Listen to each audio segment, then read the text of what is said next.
In number 1 for the Chapter 10 review, we are asked to find the distance between 2 points and also the midpoint between 2 points.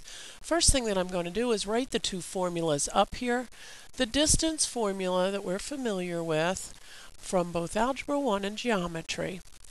It comes from the Pythagorean theorem and it looks like this: x2 minus x1 squared plus y2 minus y1 squared, all under the radical. Remember, x1, y1 is 1 point, x2, y2 is another point. We also have the midpoint formula, which allows us to find a new xy right in the middle of the two original points, and we get that point from adding the two x coordinates and dividing by 2, and then adding the two y coordinates and dividing by 2. Now we have our formulas.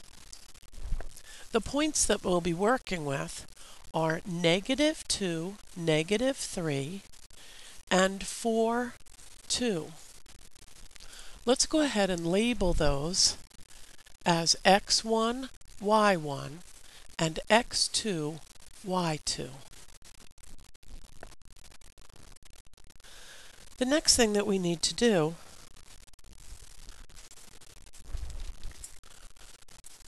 is plug those into our formula.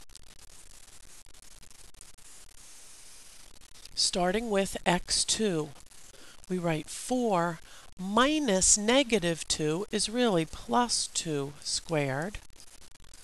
And then with y2, 2 minus -3 is 2 plus 3 squared.